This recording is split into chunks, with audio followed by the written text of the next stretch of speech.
Zibuts. Let's have a look and see what's going on. That's all decayed. We can see all that black, brown sort of rot with a dollop of filling material on top. Well, that's never going to work.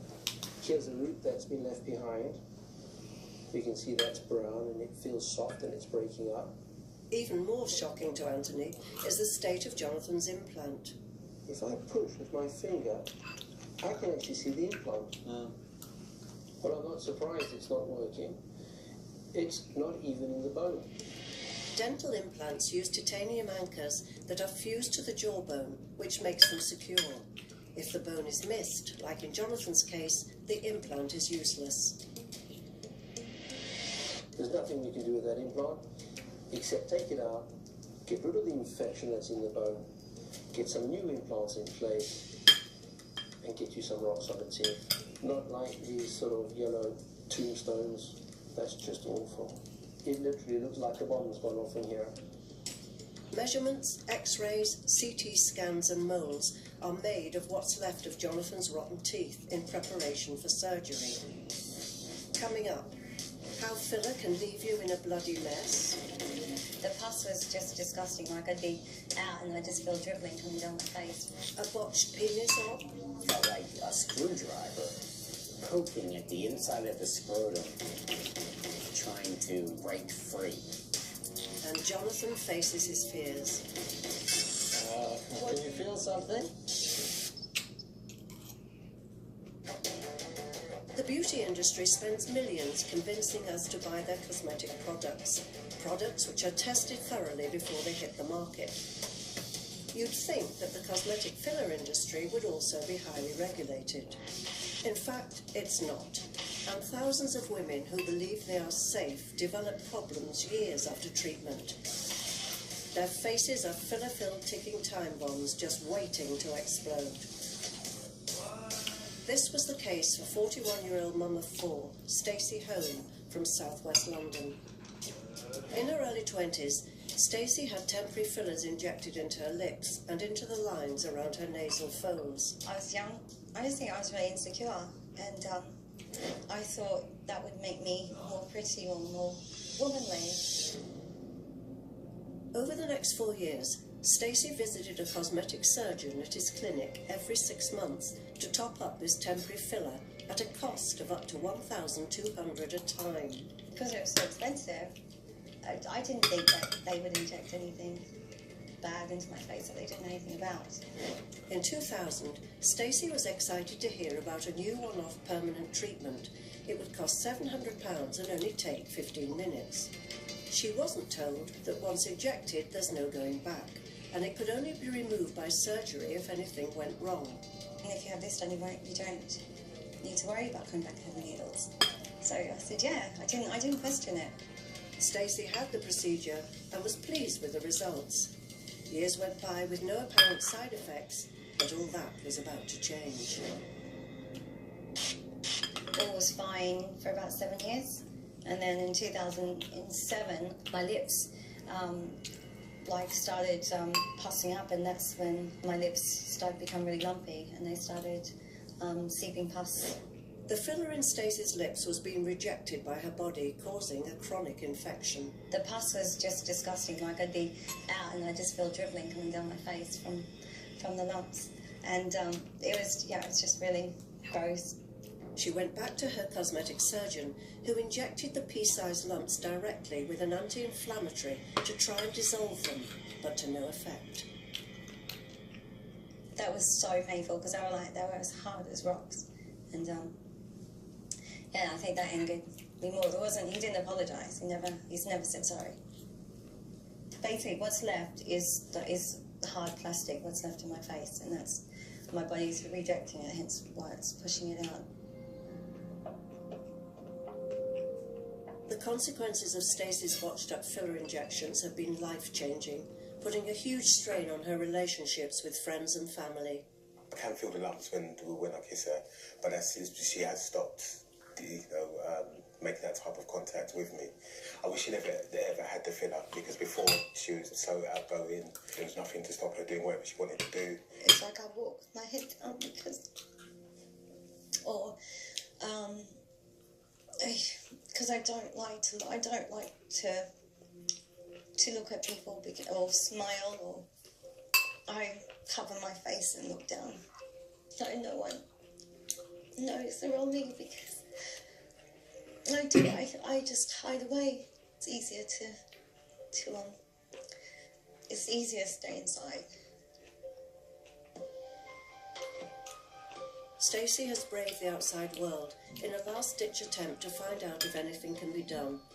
Craniofacial surgeon Niall Kirkpatrick is tasked with repairing her infection-riddled lips. Yeah, you really do have some big lumps underneath there, don't you? Yeah. I mean, that's enormous. It's more than a centimetre in size, really, underneath that. The filler has reacted with Stacey's tissue, forming hard lumps known as granulomas. And you certainly feel it very much more than you actually see it. After Niall's thorough examination, it seems that surgery is the only option. Firstly, the filler that you have in here, the nasolabial fold region here, that's in a place where it's actually possible to remove it and hide the scar in the natural groove that you have here. Likewise, where you've got the chronic infection on this side, that's also an extension of this line. And so that's where, you know, we can make big improvements for you. Are you all right, Justice? It just sounds amazing. After years of living with a disfigured face, this positive news is overwhelming. However, Niall believes the process of reversing the damage won't be without its hurdles. But it's the top lip that's the tricky bit. Because now we're going to have to make a new scar along this junction of the top lip as well. Hopefully by reducing the amount of the tight tissue, it can make the lips more comfortable for you. But most importantly, in particular lights and things, the irregularity should be considerably improved. But with such extensive damage and scarring to Stacey's skin, there's no guarantee that her corrective surgery will be a success. Jonathan is about to undergo a grueling 12-hour procedure to remove all his teeth, to reverse the damage caused by 20 years of diabolical dentistry. Morning, John. He will be under the care of dentistry duo Michael and Anthony Zibbets. Gonna be a good day today. Yeah, come on in. The initial part of the lengthy procedure will be carried out by specialist periodontist Michael. Then his brother Anthony will take over and fit Jonathan's new teeth. And their anaesthetist will make sure that Jonathan is sedated but awake during this marathon operation. First of all, the infection, plus any trace of the dodgy dental work, will have to be cleared out. Michael starts by folding the gum away from the bone so that he can see what's going on beneath the surface. This implant isn't even close to the bone. Implants should be fused with the jawbone, making them near impossible to remove. But Jonathan's £4,500 worth of dodgy dentistry glides out with relative ease. There it is. 40 minutes in, and Michael gets to work extracting the remainder of Jonathan's decayed teeth. Could you open wide as you can? Thank you, that's great.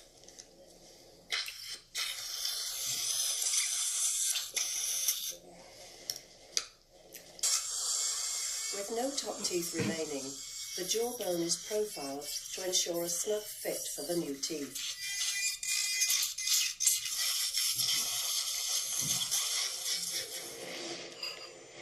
One hour and 45 minutes in, and it's time to insert the first of 4 implants into Jonathan's upper jaw. These will eventually hold his new teeth in place. These implants are super long and they go in at an angle so that they take the maximum amount of bone to hold up all the teeth. 3 hours in, and Michael's brother Anthony takes over and makes an impression of Jonathan's mouth. It'll be used to ensure the new teeth are positioned correctly. I'm very lightly feeling the ridge just to feel where the bone is, because it gives me an idea as to where the teeth are going to go. Whilst the technicians get to work creating Jonathan's new teeth in the lab, the entire procedure is repeated. However, with the lower jaw, they have to tread carefully. Very soon we're going to have to expose a very important nerve, so that we can avoid it. But the effects of the anaesthetic are wearing off. Can you feel something? All right. You can feel it. So Michael tops up the levels. All right, you let me know if that's any better. So that's the nerve emerging from the bone. Just that white bit there. And it's very important that we avoid it when placing the implants. If we hit this nerve, his lip will go numb, and it could be permanent. It's very serious. With the nerve safely avoided, 5 hours in, and the bottom sounded great. I'm really looking forward to the procedure. So I went over to Brussels. I had 2 procedures. I had a breast implant and I also had an arm lift. And I couldn't wait to see, you know, what my arms were going to look like.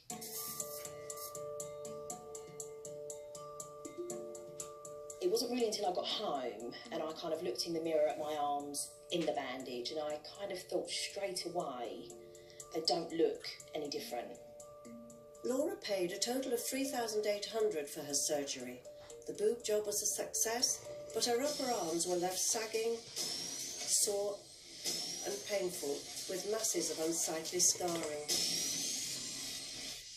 I decided to go back to see the surgeon and explain my scar was very, very painful still and it looked like it was growing. Laura was told that the swelling would go down and to come back in a year. The pain was sort of on a daily basis and the pain was very much like electric shocks in my scars, stabbing pains, quite uncomfortable, especially when I slept. I would be woken up with the shooting pain in my arms. After a year, Laura returned to her surgeon. When he looked at my arms, I could tell that he looked shocked. And at that point, he basically said, everybody heals differently. This is the way your body is healed. He said to me if I wanted the procedure done again, he would do it. He would do it for sort of a discounted price. I'd already paid the money to have the procedure done. I didn't have the money again to go back and have something corrected. She's not alone. Statistically, people who travel abroad for cosmetic procedures face an increased risk of complications compared to those who have treatment in the UK. It's embarrassing. It's not something, you know, that I want to talk about. I wish I could just forget about it, but I can't. Unless I want to have a life of taking painkillers, I have no option. I have to just, you know, grin and bear it. Laura's in West Sussex to see plastic surgeon Peter Arnstein to find out if anything can be done to reduce the scarring, eliminate the pain and lift her sagging upper arms. Yeah, so your scars are pretty symmetrical, aren't they? And Yes. equally stretched. Yes. And I would say that this is, whatever was done, it was not an adequate operation. And I think a handful coming off here will do very nicely. Yes. Much improve it. Is this tender at all now? Yes. To touch, or just generally? Not tender. As I said, uncomfortable the pain that I have in there is like electric shocks, like a stabbing pain. Right. There is a nerve coming up here called the intercostal brachial nerve. Sometimes it's cut, and therefore you get a numb patch in this area. Both my arms are very numb. I love my scar. And it could be that. And that could be looked for, although it may not be easy to find it. Okay. Thankfully for Laura, Peter can help with the sagging and sore arms. Coming up, a face full of infected filler. So we're just excising this little chronic discharging abscess. A penis horror story. The rip in my scrotum went from top to bottom, and all of the tubing was hanging out. And Laura's flabby arms are fixed. It's going to go nicely. And I think we've got a fairly good match.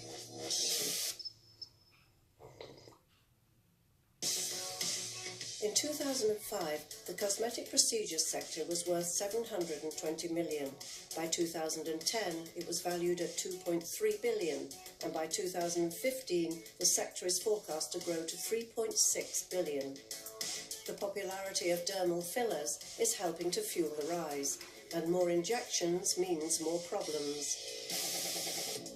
The youthful, plumped-up appearance Stacey was hoping for resulted in hardened lumps and oozing pustules. The day has come to remove them.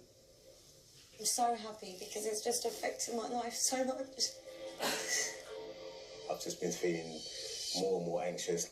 It's going to change our lives immensely. Consultant plastic surgeon Niall Kirkpatrick is operating. With a face full of festering filler to be removed, Niall gets to work. So we're just excising this little abscess that keeps us a sort of chronic discharging abscess here. The hardened infected lumps known as granulomas are delicately removed. That's all granuloma test reaction to the filler. See, what I'm doing here is just peeling the muscles away from where the granuloma is here. There we go. 1 hour in, and confident that he has removed the last of the infected granuloma from Stacey's cheeks, Niall moves on to her top lip. So what I did is I made an incision exactly along the line that I want the scar to sit at. And now I'm just lifting up the pink of the lip with a vermilion, just trying to get a very even layer. Niall is able to remove another sausage of filler from her lips with relative ease. It's fiddly, and we're always going to leave very, very small amounts of granuloma and filler behind, probably. If you go trying to get every last bit, you'll almost certainly end up destroying important structures, and you don't want to do that. But stitching her lips to make them natural looking is another matter altogether. It's very important that the edges are everted up like this instead of inside, because this is meant to be a ridge. If we stitch it in a way that, in a normal way, it will sink in and look like a groove. So what I want to ensure here is we've got nice symmetry between the two sides. That's more